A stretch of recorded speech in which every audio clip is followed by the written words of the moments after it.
तोर तो भौजी खिलाड़ हो गई, तोर भौजी खिलाड़ हो गई, ते नीमक मुंह में लेके मर जो। अब तारा लोग दोनों जना के जमन चाह लोग हम जहर खा के मर जाई तो कहा लो फांसी लगा। एगो बात बोली तरह के बोलो कि नौटंकी निर्गुण में काहे कइले बोले भौजी भौजी के भैया भौजी के बाद कहां ले आ देला आय काहे जही हमर भौजी रहे तो ना कहा शांत रह चुप चुप चुप पागल काहे का चुप चुप चुप ए जा भौजी के बात करे गइल आओ गले बा निर्गुण अब भौजी के बात करता रह। अरे कि गांव शहर टोला पराचार हो गई। अब सुन लो हम इतना दुख सहले गुण गावे के बाद दुख दुख अरे कि गांव शहर टोला पराचार हो गई। अरे गांव शहर टोला पराचार हो गई। ए छोटू छलिया भौजी छिनार हो गई। ए छोटू छलिया भौजी छिनार हो गई। गांव शहर टोला पराचार हो गई। सतरह भैया हमार बड़ भाई है वो हम गाड़ी सुनत चले जाए ए मौसी जो। अरे कि गांव शहर टोला पराचार हो गई। ए छोटू छलिया रिंकू रिंकू अरे कि भौजी छिनार हो गई। ए छोटू छलिया भौजी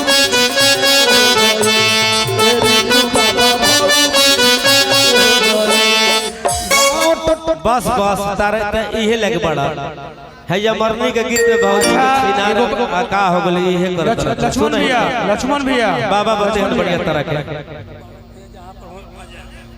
पवन भैया जहाँ कहीं भी हो स्टेज के पास आने का कष्ट करें। छठिया देवी के पोता जहाँ कहीं भी हो स्टेज के पास आने का कष्ट करें। लेकिन कहना है कौन निष्ठा है कौन नहीं है हम शादी कराएंगे छोटू छलिया का वादा है भैया तुम लोग सब लोग क्या के बाद छोटू छलिया के शादी में आना है। लेकिन हम दोनों भाई के लिए एक लाइन हमको कहना है भैया दिन धरा हो धरिए स्केल धरिए कि बन बन खोजनी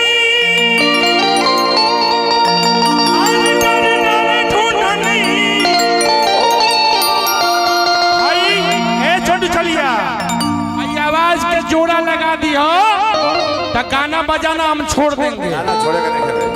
आपका औकात है तो आवाज का जोड़ा लगा दीजिए। लक्ष्मण भैया एगो बात बोली आवाज सुनिए हेलो आप बोले कि मेरे में कार्यक्रम है मैं बिना पैसा का आया हूँ यहाँ पे कोई रुपया नहीं मिला रिंकू जी सुनिए नहीं एक लाइन गाऊंगा नहीं गावे के लक्ष्मण भैया का नहीं बात सुन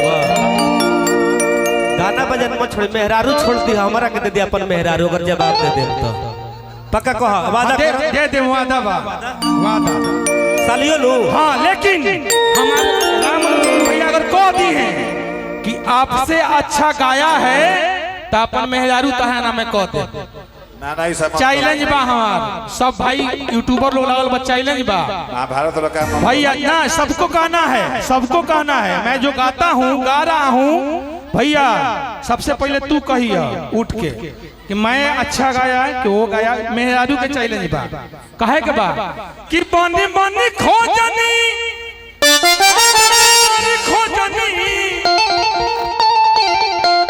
खोजनी नदी के तीरे आप रहुआ आई आ कहे के बा खोतवा में कि कोना खोतवा में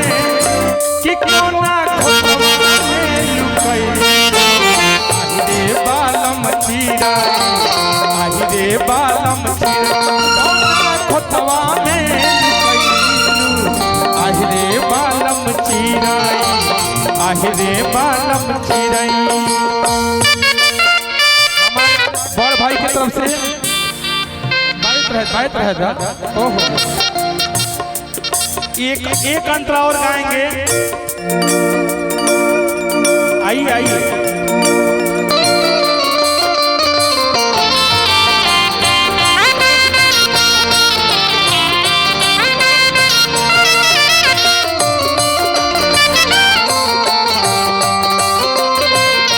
भैया भैया भैया हो राम लक्ष्मण भैया मेरे जिंदगी का चैलेंज के लिए बने मेहरारू के बात बातें से अच्छा तनी गावे के पड़ी ना। ऐसा बात है ठीक नहीं। कि जन में ढूंढनी मन में ढूंढनी। हमारे बड़ भाई की तरफ से पुरस्कार बा, हार्दिक नमस्कार बा। काहे के बा कि जन ई वॉइस भैया वॉइस चिचियले से ना होला।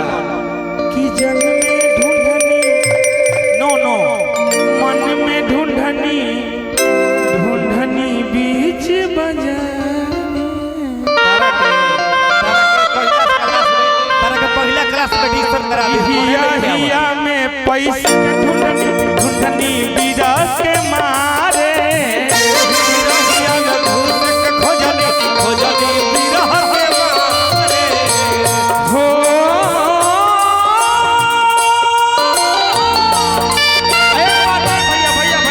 भैया हमारे मैक्सो हॉस्पिटल के भैया और राम लक्ष्मण भैया ऐसे कलाकार को यहाँ पे बुलाए हैं कि जो सब सुरीले हैं, बेसुरा कोई नहीं है। मेरा भाई भी अच्छा गाता है और कहना है कि जल में ढूंढनी तन में ढूंढनी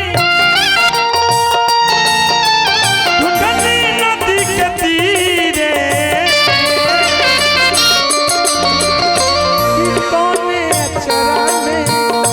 कि कोने अचरा में सुरैलू। आही रे बालम चीरा आही रे बालम खोतवा में लुकीलू। आही रे बालम गाना है एगो गाना अच्छा कोई ना गाए। एक लाइन यही से तरह के कोई ना। सॉरी मेहरारू के बात बा। रुका मेहरारू के विदाई हो जाई। गाले मेहरारू के मेहरारू के रख ले बड़ा दुगो लइका। अच्छा दुगो लइका बड़ा छोकरा में वो लोग गावे था लइको लेबो ना। वो लोग गावे था हम ले हम हैं हां लइको ले लेम का ना मेहरारू ना चाहिए। और तो सब हमरा के पप्पे कहला तो लइका दोनों जने सब परेशान बने। भौजी खिलाड़ हो गए। दोनों जने का मेहरारू खिलाड़ हो अरे गए। रुक लड़का वाला मेहरारू ना चाहिए भाई, नाठा मेहरारू। इनकर दोनों लइका ना हम रुका ना हो गइल। एक लाइन खाली जवाब बा। हम एकरा बाद हम गाइब ना खाली का कि माई के ममता देख ले बाबू अरे कही रे होला बाबू तहार माई हमार माई बाटल नहीं थी, लेकिन ये अंतर बता लइकवा के एके माई भी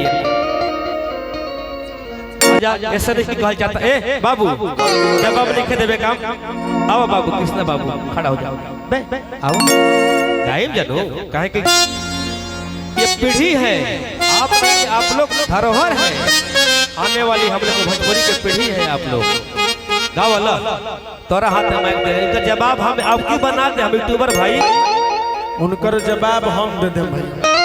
ना ना बे तू मत हम दे हम इनका के अगला बार अभी इनका एक और लड़का हो जाई तब दे हमके के कर पूछा इनका हमारा की कर अगला आगे परेशान हो गइल।